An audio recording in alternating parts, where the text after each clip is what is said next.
Hello friends, welcome to my channel. मैं आशा करती हूँ आप सभी स्वस्थ होंगे।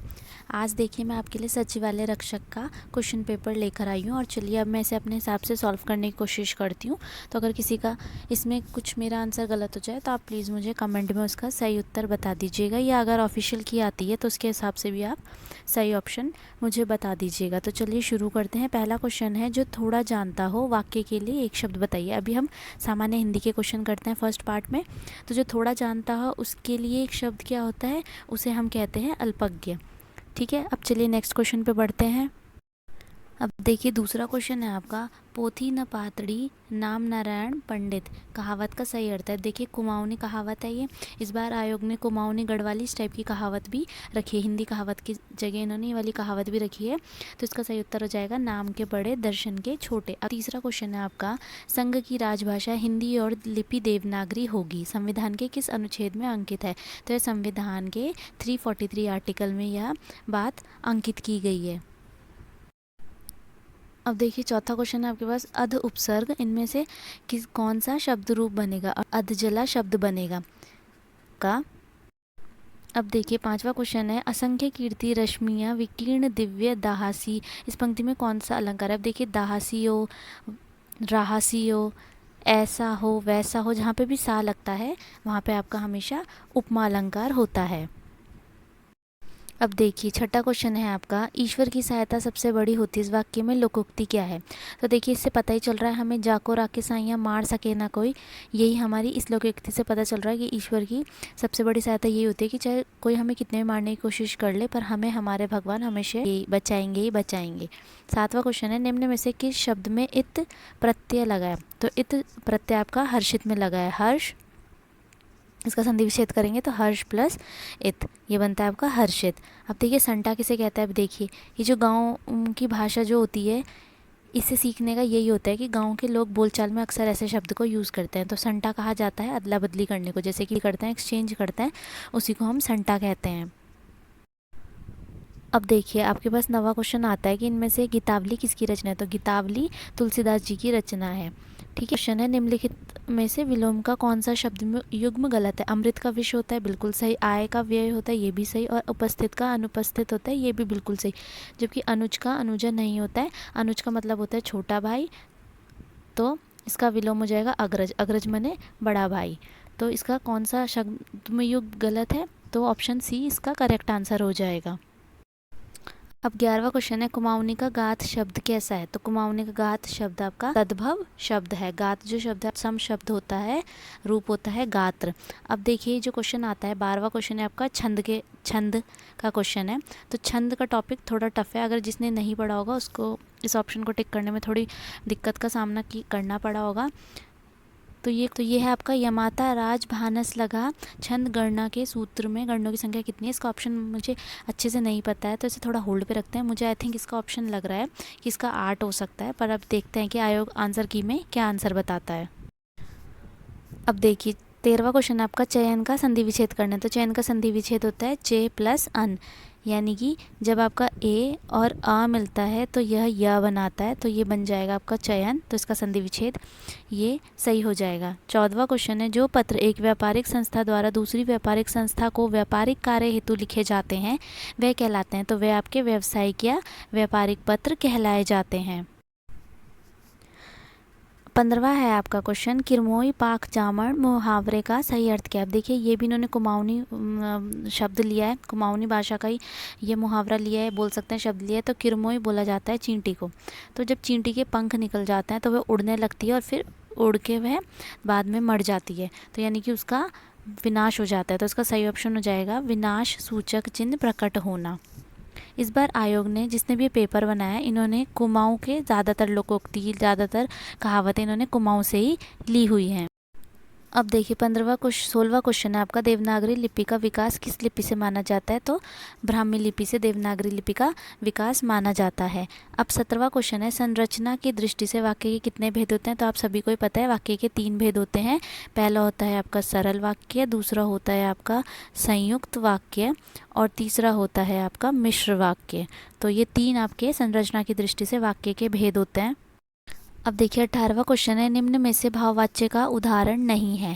तो इसका सही ऑप्शन हो जाएगा ऑप्शन नंबर सी, आम खाया नहीं जाता। यह भाववाच्य का उदाहरण नहीं है। जबकि मुझसे चला नहीं जाता, मुझसे बैठा नहीं जाता और राम से टहला नहीं जाता, ये तीनों ही आपके भाववाच्य के उदाहरण हैं। 19वां क्वेश्चन है, फ्यूली क्या है। अब देखिए आपने गाने भी कई सुने होंगे। अब जैसे वो फुलारी गाना है तो उसमें जो फूल की बात की जा रही है, तो ये बसंत में उगने वाला पीला जो फूल होता है उसी को फ्यूली कहा जाता है। अब देखिए आपका 20वां क्वेश्चन है, अश्व का पर्यायवाची शब्द नहीं है। तो घोड़ा, है और तुरंग अश्व के तीनों ही पर्यायवाची शब्द होते हैं, जबकि खर अश्व का पर्यायवाची शब्द नहीं होता। तो इसका सही ऑप्शन हो जाएगा ऑप्शन नंबर बी। अब देखिए हिंदी के आपके जो पेपर में क्वेश्चन आए थे, 20 क्वेश्चन, ये काफ़ी इजी क्वेश्चन आए थे। तो आप मुझे इसमें से बताइएगा कि आपके कितने इसमें आपने स्कोर किए हैं। तो अप्रॉक्स इसमें सबके 16-17 तो इसमें सभी के मार्क्स आने निश्चित हैं, क्योंकि ये हिंदी का पार्ट बहुत इजी आया था। अब चलिए आगे बढ़ते हैं। अब हम सेकंड पार्ट करते हैं। ये आपका रीजनिंग और मैथ से रिलेटेड है। चलिए, ये मेरा बहुत मोस्ट फेमस पार्ट है, रीजनिंग मुझे बहुत पसंद है। तो चलिए अब शुरू करते हैं। अब आपको पहला क्वेश्चन है आपका 21st, कि इसमें आपको ऑड फिगर को चूज़ करना है कि कौन सी ऑड फिगर है। अब देखिए इसमें पहले इस इमेज में दोनों हाथ ऊपर हैं, फिर लेफ़्ट साइड नीचे है और राइट साइड ऊपर है। तो इसका मतलब जो आपकी थर्ड इमेज आनी थी उसमें आपकी राइट साइड ऊपर होनी थी और लेफ़्ट साइड नीचे होनी थी, बट इसमें दोनों ही जो उसके हाथ हैं इमेज के वो नीचे हैं। तो यानी कि इसका करेक्ट ऑप्शन हो जाएगा option number C, odd figure. इसमें हमें ऑप्शन सी मिलती है। आपको इस फिगर को कंप्लीट करना है। तो अगर हम इस फिगर को कंप्लीट करते हैं तो ये फिगर आपकी मैच करती है थर्ड पार्ट से, यानी कि सी ऑप्शन से। तो इसका करेक्ट ऑप्शन हो जाएगा सी। क्वेश्चन 23 है आपके पास, इसमें आपको सीरीज़ को कंप्लीट करना है। तो अब हम देखते हैं, इसमें आपके पास 2 डॉट है, एक वाइट डॉट और एक आपके पास ब्लैक डॉट। तो चलिए अब हम देखते हैं कि ये वाइट डॉट कैसे कैसे मूव कर रहा है। फर्स्ट में वाइट डॉट सेकेंड पोजिशन पे था, और फिर ये गया है 1 2 सेकेंड पोजीशन पे इसने मूव करा, और फिर यहाँ से इसने 1 2 सेकेंड पोजीशन पे मूव करा। इसका मतलब अब ये मूव करेगा 1 2, यानी कि इस पोजीशन पे अब ये आएगा। तो 2 ऑप्शन पे हम पे वाइट डॉट इस पोजीशन पे आ रहा है। अब चलिए ब्लैक डॉट को देखते हैं। ब्लैक डॉट ने मूव करा है 1 2 3, थर्ड पोजीशन पे आया है। फिर इसने मूव करा है 1 2 3, यहाँ पे थर्ड पोजीशन पे। अभी फिर मूव करेगा 1 2 3, यानी कि इस पोजीशन पे ब्लैक डॉट को आना चाहिए, और वो ऑप्शन ए में है। तो इसका करेक्ट ऑप्शन हो जाएगा ऑप्शन नंबर ए। अब देखिए क्वेश्चन नंबर 25 है, इसको आपको ऑड वन चुनना है। तो आपका जीरा, दालचीनी, काली मिर्ची सभी आपके मसाले हैं। तो इसमें अलग क्या हो जाएगा, आपका ग्राउंडनट यानी कि मूंगफली अलग हो जाएगा। क्वेश्चन 25 है आपका, न्यूज़पेपर प्रेस से छपता है, तो कपड़ा किससे छपता है। कपड़ा आप सभी को ही पता है, कपड़ा आपके मिल से छपता है। तो इसका सही ऑप्शन हो जाएगा ऑप्शन नंबर डी। तो देखिए नेक्स्ट क्वेश्चन है आपका, आपको इसमें ट्रायंगल काउंट करने हैं कि इस फिगर में आपके टोटल कितने ट्रायंगल हैं। तो चलिए अब हम इन्हें काउंट करना शुरू करते हैं। अब देखिए आपके 3 ट्रायंगल तो यही बन रहे हैं, 3 ये हो गए, एक आपका ये हो गया 4, एक ये 5 और एक ये पूरा 6। यानी कि अगर हम बात करें तो इस साइड आपके पूरे 6 ट्रायंगल बन रहे हैं। वैसे ही आपके यहाँ पे भी पूरे 6 बनेंगे, यहाँ पर भी आपके 6 ट्रायंगल बन रहे हैं, ये भी आपके 6 बन रहे हैं और ये भी आपके 6 बन रहे हैं। तो कितने हुए 30। तो आपके ये ट्रायंगल हो गए, एक आपका ये हो गया 31 और एक ये हो गया आपका 32। तो आपके टोटल इसमें 32 ट्रायंगल बन रहे हैं। आप एक बार इसको फिर से देख लीजिएगा, आपके टोटल 32 ट्रायंगल बन रहा है। आप इसे काउंट कर लीजिएगा, इधर आपके 6 बन रहा है, आपके चारों साइड 6 ट्रायंगल बन रहे हैं। 5 साइड है, देखिए दूसरी साइड ये है, तीसरी साइड ये है, चौथी ये है, पांचवी ये। 5 साइड आपके 6 ट्रायंगल बनता है, तो यानी कि 30 और 2 आपके ये हो गए 32। तो आपके टोटल इसमें 32 ट्रायंगल बन रहे हैं। क्वेश्चन नंबर 27 है, आपको ट्रेडमार्क के फर्स्ट, थर्ड, फिफ्थ और सिक्स्थ लेटर को यूज़ करके कोई मीनिंगफुल वर्ड बनाना है। और कितने मीनिंगफुल वर्ड बनेंगे अब हम देखते हैं। तो आपको यूज़ करना है टी, फर्स्ट लेटर यूज़ करना है, थर्ड लेटर यूज़ करना है, फिफ्थ लेटर यूज़ करने हैं और सिक्स लेटर यूज़ करना है। तो इन 4 अक्षरों से आपके देखते हैं कौन कौन से शब्द बनेंगे। एक आपका बनेगा टीम, दूसरा आपका बनेगा मीट, तीसरा आपका बनता है मेट और चौथा आपका बनता है टेम। ये आपके 4 शब्द बनते हैं। तो इसका सही ऑप्शन हो जाएगा ऑप्शन नंबर डी। और इसमें साफ बोला गया है कि हर लेटर को सिर्फ एक ही बार यूज़ करना है, तो हमने एक ही बार उन्हें यूज़ किया है। तो इसमें ऑप्शन नंबर डी इसका करेक्ट ऑप्शन हो जाएगा। तो अगला क्वेश्चन का आपको इसमें मिसिंग नंबर चूज़ करना है, तो इसका करेक्ट ऑप्शन हो जाएगा ऑप्शन नंबर 52। अब चलिए इसको सॉल्व करते हैं। अब चलिए इस क्वेश्चन का सॉल्यूशन देखिए, ये है। अगर हम इसे इस ट्रिक से फॉलो करेंगे 2 + 1 का स्क्वायर 1 - 1 = 2। अब इसे अगर हम शॉर्ट फॉर्म में देखेंगे तो 2 + 1 1 = 1 - 1 0। सेकेंड है आपका 2 + 2 2 = 4 - 1 आपका आता है 3। अब अगर आप इस ट्रिक से फॉलो करते हैं तो ये भी आपका आंसर 52 देगा, और अगर आपको इस ट्रिक से फॉलो करेंगे तो देखिए ये भी आपका आंसर 52 देगा। अब 0 और 3 के बीच का डिफरेंस है 3, फिर 3 और अगर आप इसमें 8 जोड़ते हैं, इसमें आपका ऑड नंबर का डिफरेंस चल रहा है 5, फिर 7 का डिफरेंस है, फिर 9 का डिफरेंस है। इसके अकॉर्डिंग भी आपका आंसर हो जाएगा 52। और अगर आप इसको इस सीरीज़ के अकॉर्डिंग चलते हैं, स्क्वायर वाइज करते हैं, 1 square - 1, 2 square - 1, 3 square - 1, 4 square - 1, 5 square - 1, तो भी आपका आंसर 52 करेक्ट ऑप्शन में आ जाएगा। तो चलिए अब आगे बढ़ते हैं नेक्स्ट क्वेश्चन की तरफ।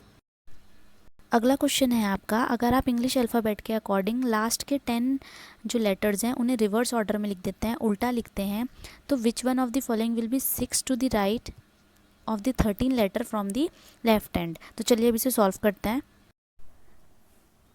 तो देखिए अब फिर हमने इस सीरीज़ को जैसे क्वेश्चन ने बोला है हमने वैसे ही लिख दिया है, सभी को हमने सीरियल वाइज लिखा है, बस जो लास्ट के 10 लेटर्स थे उन्हें हमने रिवर्स ऑर्डर में लिख दिया है।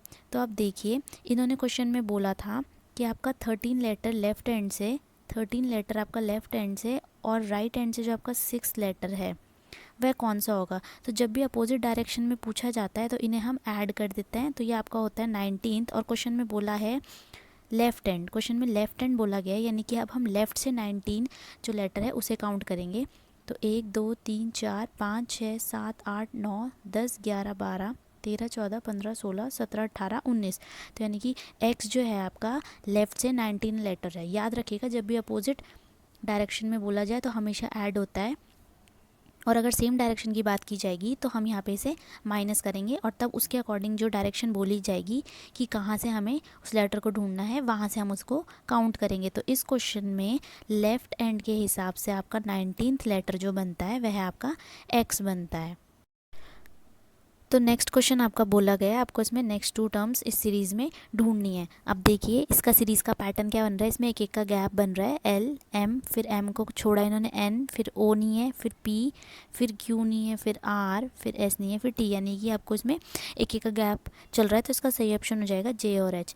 देखिए एच, फिर आई का गैप आएगा, फिर जे, फिर के का गैप आएगा, फिर एल, यानी कि आपके पास 2 के और आई का गैप है, तो यानी कि आपके पास एक एक का गैप चल रहा है। तो ये सीरीज़ में एक एक लेटर्स को छोड़ा गया है, तब जाके सीरीज़ कंप्लीट की गई है।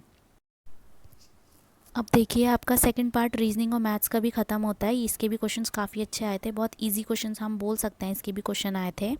आपके रीजनिंग के 10 क्वेश्चन आए थे, उसमें से अप्रॉक्स सबके 8 नंबर तो आने इसमें बनते हैं, क्योंकि इसका ये पार्ट बहुत इजी आया था। अगर किसी ने इसको सॉल्व किया है तो उसके पूरे 10 में से 10 नंबर भी इसमें आ सकते हैं। अब चलिए नेक्स्ट पार्ट में चलते हैं। नेक्स्ट पार्ट जो आपका है वह है आपका सामान्य ज्ञान और सामान्य अध्ययन से रिलेटेड। अब चलिए इसके क्वेश्चन सॉल्व करते हैं। अर्थक्वेक वेव्स जो रिकॉर्ड की जाती हैं वह किस उपकरण में रिकॉर्ड की जाती हैं। तो सिस्मोग्राफ में आपके अर्थक्वेक वेव्स को रिकॉर्ड किया जाता है।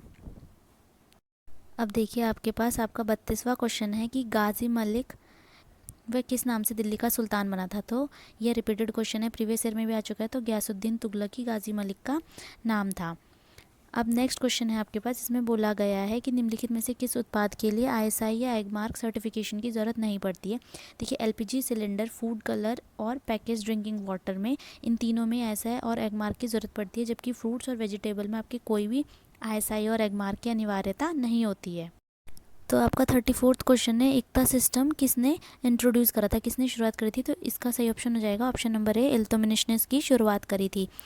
आपका जो present chief election commissioner of India है वह कौन है, वह आपके राजीव कुमार जी हैं। ट्रांसफरेबल वोट सिस्टम जो होता है वह आपका राज्यसभा के इलेक्शन में यूज़ होता है, वाइस प्रेसिडेंट के इलेक्शन में यूज़ होता है और प्रेसिडेंट ऑफ इंडिया के इलेक्शन में यूज़ होता है, जबकि आपके लोकसभा के जो इलेक्शंस होते हैं उसमें आपकी single transferable vote system use नहीं किया जाता है। अब देखिए आपके पास जो 37th क्वेश्चन है उसमें बोला है गोल्डन रिवॉल्यूशन किससे संबंधित है। तो गोल्डन रिवॉल्यूशन आपके हॉर्टिकल्चर से रिलेटेड है। जो स्लोगन था 1789 फ्रेंच स्टेट रिवॉल्यूशन का, वो स्लोगन था, ये एनसीईआरटी का क्वेश्चन उठाया गया है। तो का स्लोगन था लिबर्टी, फ्रेटर्निटी और इक्वलिटी। अब देखिए जो 39 क्वेश्चन है, इसमें बोला गया है कि लैन को वैन से कनेक्ट करने के लिए किस डिवाइस का यूज़ किया जाता है, यानी कि लोकल एरिया नेटवर्क को वाइड एरिया नेटवर्क से कनेक्ट करने के लिए किसका यूज़ किया जाता है। तो आप सभी को पता है उसमें राउटर का यूज़ होता है। 40 क्वेश्चन है आपका, निम्नलिखित में से किस भारतीय स्थल को जुलाई 2021 में यूनेस्को ने विश्व धरोहर सूची में शामिल किया था। रुद्रेश्वर जो मंदिर है, काकते रुद्रेश्वर मंदिर है जो आपका वारंगल में, इसको यूनेस्को ने विश्व धरोहर साइट में 2021 जुलाई में शामिल किया था। अब देखिए 41 क्वेश्चन है, कोको कोला क्या है। तो कोको कोला एक मल्टीनेशनल कंपनी है, आप सभी को ही पता है, एमएनसी कंपनी है। 42 क्वेश्चन है, इनमें से ऑपरेटिंग सिस्टम का एग्जांपल कौन सा है। तो देखिए एमएस डॉस, उबंटू और एंड्रॉयड, ये तीनों ही आपके ऑपरेटिंग सिस्टम के करेक्ट एग्जाम्पल हो जाते हैं। नेक्स्ट क्वेश्चन है आपका, अब देखिए इसमें बोला गया 43 क्वेश्चन में कि कौन सा प्लैनेट सबसे छोटा और सबसे पास है सन के। तो आप सभी को पता है मरकरी सबसे पास है सन के प्लैनेट।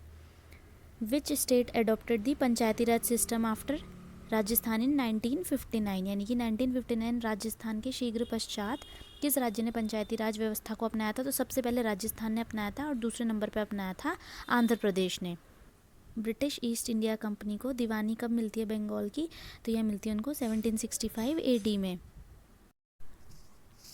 अब देखिए अगला क्वेश्चन है आपका, निम्न में से किसने संविधान सभा में उद्देश्य प्रस्तुत किया था। तो जवाहरलाल नेहरू जी ने इसमें उद्देश्य प्रस्तुत किया था। अब देखिए जो आपका अगला क्वेश्चन है, भारत राष्ट्रीय कांग्रेस के किस अधिवेशन में भारत छोड़ो आंदोलन का प्रस्ताव पारित किया गया था। तो ये आपके बॉम्बे सेशन में पारित किया गया था। नेक्स्ट है कि 2011 की जनगणना के अकॉर्डिंग भारत की पॉपुलेशन का घनत्व कितना है, यानी कि डेंसिटी कितनी है। तो ये है 382 पर स्क्वायर किलोमीटर इसकी डेंसिटी है टोटल। यू शेप वैली कहाँ बनती।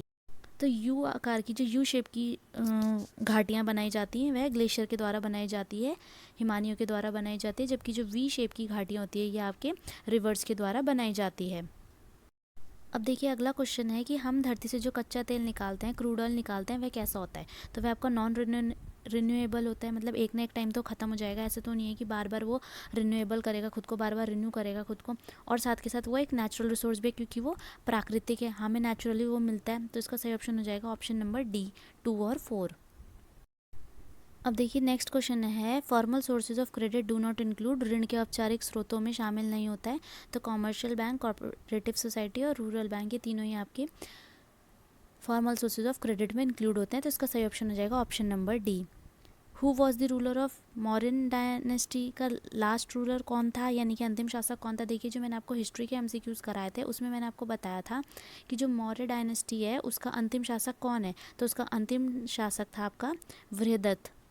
अगला क्वेश्चन पूछा गया है कि भारत में सबसे बड़ी मीठे झील जल की झील कहाँ है। तो ये आपकी कश्मीर में है वुलर झील, और खारे पानी की झील कहाँ है, आपकी उड़ीसा में है। भारत में स्थानीय सुशासन का जनक किसे कहा जाता है, who is called the father of self government in India. तो ये आप सभी को पता है, यह कहा जाता है आपका लॉर्ड अर्पण को। ये रिपीटेड क्वेश्चन है, कई बार ये पूछा गया है प्रीवियस ईयर में भी।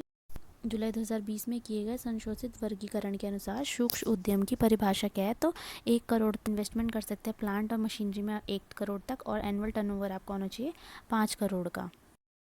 अगला क्वेश्चन इसमें पूछा गया है कि राइट टू प्रॉपर्टी आपके 44 कॉन्स्टिट्यूशनल अमेंडमेंट एक्ट के अंतर्गत किस आर्टिकल में आती है। तो ये आर्टिकल 300A में आती है। अब देखिए नेक्स्ट क्वेश्चन है आपका, which gas has the maximum percentage in atmosphere. Atmosphere में सबसे ज़्यादा कौन सी गैस प्रेजेंट होती है। तो सबसे ज़्यादा आपकी नाइट्रोजन गैस प्रेजेंट होती है, ये आपकी टोटल 78% एटमॉस्फेयर में प्रेजेंट होती है। A half byte is known as, आधे बाइट को क्या कहा जाता है, किस रूप में जाना जाता है। तो हाफ बाइट जो होता है यह आपके 1 निबल के बराबर होता है। तो इसका सही ऑप्शन हो जाएगा ऑप्शन नंबर सी। अगला क्वेश्चन है, the post of vice president has been created under which article of the constitution. 3 के अंदर, भारतीय संविधान के 63 आर्टिकल के अंदर उपराष्ट्रपति के पद की व्यवस्था की गई है। अगला क्वेश्चन है, निम्नलिखित में से कौन सा कंप्यूटर मेमोरियों की इकाइयों का सही क्रम है, यानी कि जो भी मेजरमेंट यूनिट्स आपको दी गई हैं इसमें कंप्यूटर मेमोरी के अकॉर्डिंग से असेंडिंग ऑर्डर में छोटे से बड़े में लगाना है। तो सबसे छोटा आपका किलोबाइट होता है, फिर मेगाबाइट होता है, फिर गीगाबाइट होता है, फिर टेराबाइट होता है। तो ये फर्स्ट ऑप्शन इसका बिल्कुल सही हो जाएगा। हम उत्तराखंड जीके के बारे में देखेंगे, और जो जीके जीएस का प्रीवियस पार्ट अभी हमने देखा था जीके जीएस में, इसके क्वेश्चन भी हम बोल सकते हैं मॉडरेट लेवल के आए थे। तो आपके इसमें आसानी से 30 में से मतलब अप्रॉक्स आप 20 या 22 मार्क्स इसमें अच्छे से स्कोर कर सकते हैं।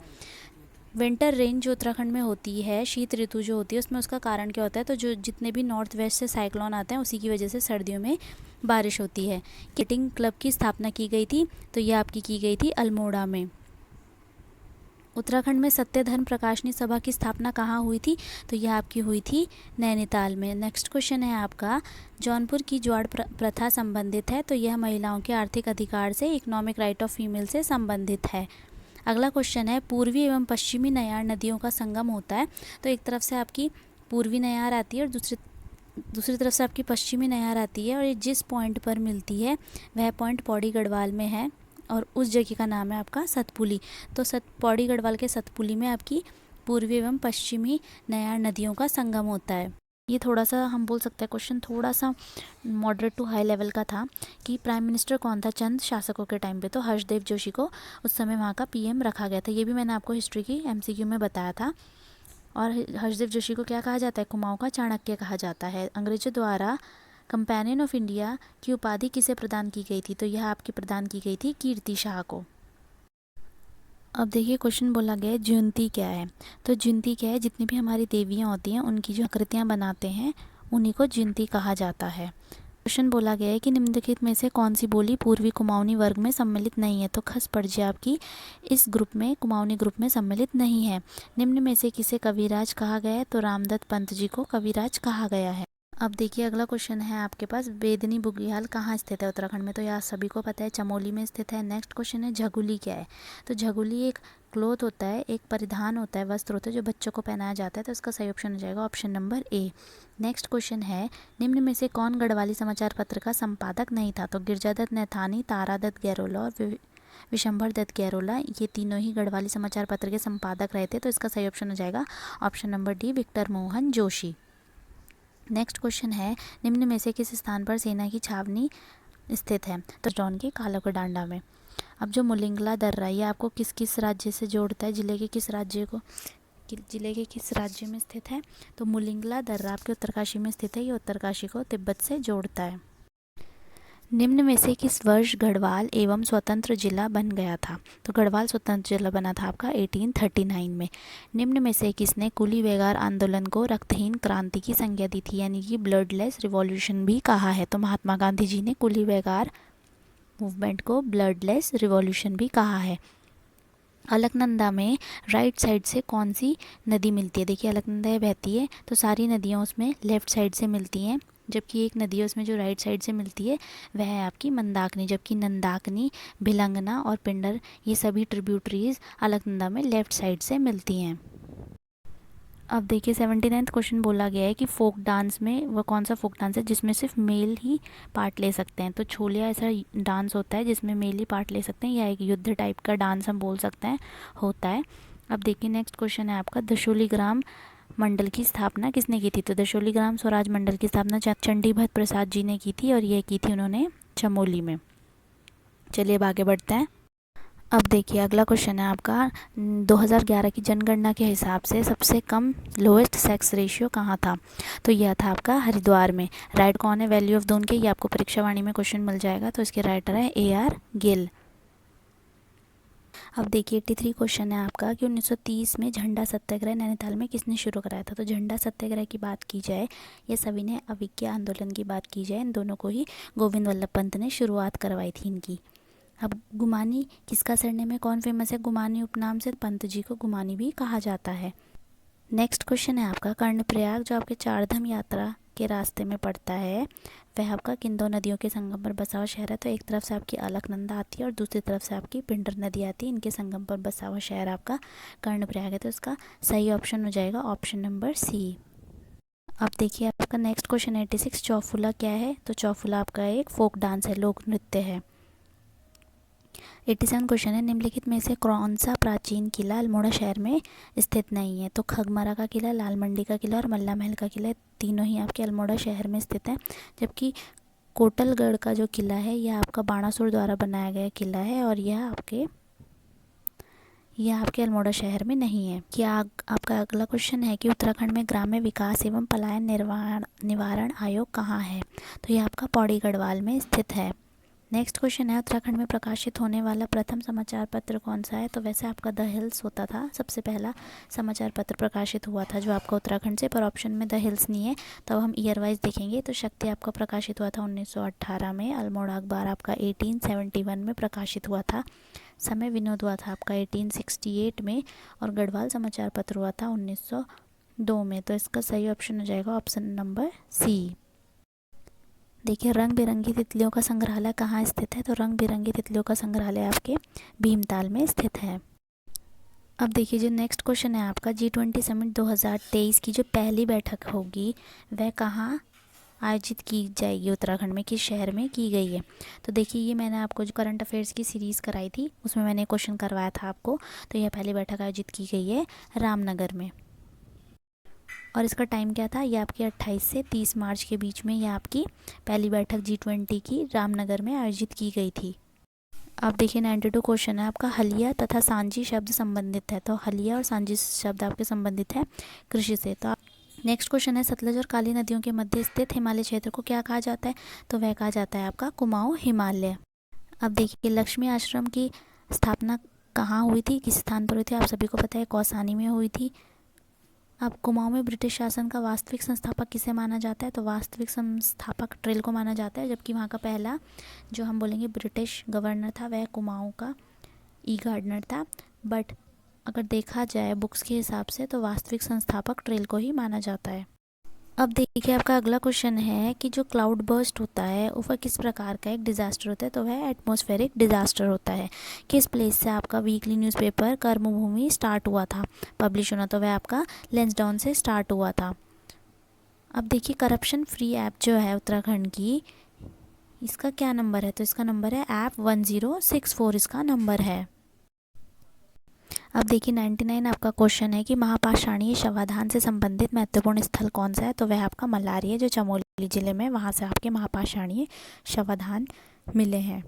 लास्ट क्वेश्चन है आपका, रुद्रपुर नामक नगर की स्थापना किसके द्वारा की गई थी? तो देखिए, जितने भी राजा होते थे वे अपने ज़्यादातर नाम पे ही अपने नगर बसाते थे। तो रुद्रपुर की स्थापना रुद्रचंद के द्वारा की गई थी। बात करें तो इसमें मेरिट बहुत हाई जाने वाली है, यानी कि 82 ही लास्ट मेरिट जाएगी इसमें, क्योंकि पेपर बहुत इजी आया था, उस हिसाब से मेरिट काफ़ी हाई जाएगी। और दूसरी बात, इसमें जो वैकेंसी है, जो इसमें टोटल पोस्ट है वह भी कम है, कम से कम 20 या 22 ही इसमें पोस्ट है। तो इस हिसाब से इसमें जो मेरिट जाने वाली है वो काफ़ी हाई जाने वाली है। तो जिनके भी 80 या 82 से ज़्यादा जो स्कोर कर रहे हैं उन सबका सिलेक्शन होना इसमें पक्का है। तो चलिए अब देखते हैं कि किस किस का इसमें सिलेक्शन होता है, अब क्या रिज़ल्ट आयोग द्वारा घोषित किया जाता है।